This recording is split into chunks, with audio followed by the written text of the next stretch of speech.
We are halfway through RWBY Volume 4, and this is my review of the mid-season finale, Tipping Point.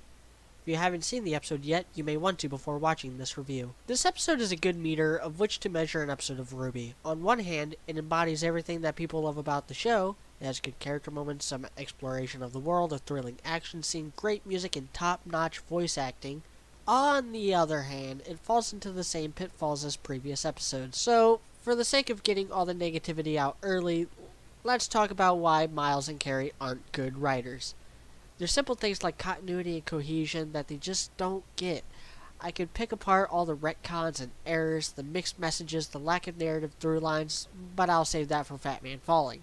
It's hard to defend the show when questions like, what does this character do, linger over most of the cast. Roosterteeth has gone out of their way to bend to the fandom's whims and constantly add new characters, and none of them amount to anything. I'm reminded of that every time Ren comes up. When you get down to brass tacks, the number of characters to contribute to the plot is a lot lower than the number of characters we're told to care about. Luckily, this episode hopefully doesn't bring that problem in. I doubt Henry Marigold is going to be important. If he does, it'll only make the show more bloated, and it already has a lot of fat to trim. Team Ranger goes into another town. This one's abandoned. It's Oniyuri, which translates to an abundant valley of trolls, so basically the internet. We're told that it's Anima's Mountain Glen. We're told, not shown, that it was built by a bunch of rich folks, but before it was completed, they got attacked, presumably by a particular Grimm. My guess is that it's the same Grimm that killed Rin's parents, or maybe Rin's parents died in the town, but then why wouldn't Nora know about it? She recognized the symbol a few episodes back. If Rin kept secrets from her, then that just hurts both of their characters. Either way, where does the Bandit Clan come in? Was that symbol a footprint and not a symbol at all? This raises more questions than it answers. Which brings me to two other problems the series has. I shouldn't have to explain to you the rule of show don't tell, so I'll stick to the other problem. You have to close plot lines. You can't just keep tacking stuff on. That doesn't make the world deeper, it makes it more shallow.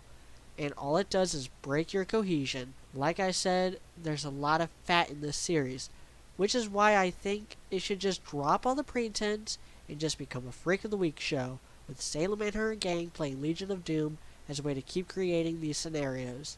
Focus on the core characters, relegate everyone else to the sidelines, pepper in character moments that directly tie in with what they're facing, then sit back and watch the show go from a 7 at best to a 9 at least. So, ignoring that Ranger stays in the town for several more hours after they say they were going to leave, and let's get to the good stuff.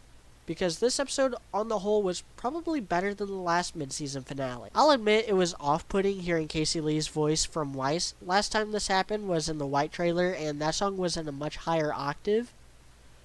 This song is really nice. It's an operatic power ballad with lyrics so specific it had to have been written in universe by Weiss.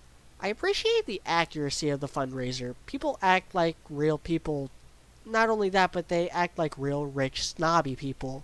I found myself quite proud of Weiss for standing up for Vale and chastising Henry for being there without knowing what the fundraiser was about, and then going off on the trophy wife for talking smack on a bunch of people that died.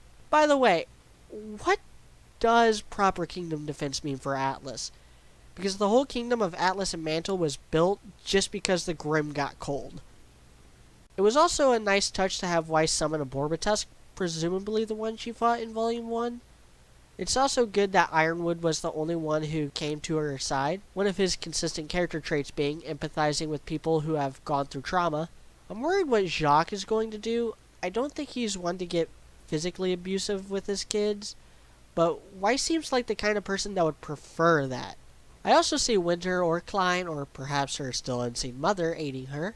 I'm also beginning to think she'll take Ironwood up on his offer, though why Atlas has been out of session for these 6 to 8 months is beyond me. Then I remember that Miles is very bad at writing and maintaining continuity. Then we got the fight. It's far and away the best fight of the volume so far. It's faster, flashier, and those impacts.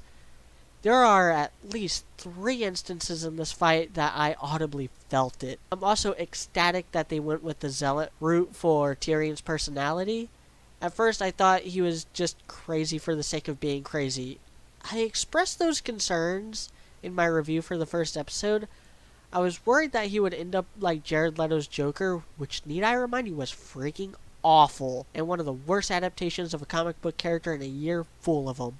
I can't say the fight was as good as the one in Fall. There's too many continuity problems, and it's too short. I think it should have gone longer and really showed Ruby's desperation as she keeps fighting, and only after she's incapable of fighting any longer and her friends can no longer protect her, then have Crow come in. I do think this episode was good enough to warrant the few weeks we have away from the show. It's up there at least on par with Fall, maybe a little lower since as haphazardly as the maidens were crammed into the show, they at least showed us a little bit of it instead of just having someone stand around and talk. I'm Mediocrity 4, and I have something planned for you guys that I want to have out by the end of the weekend. Thanks for watching.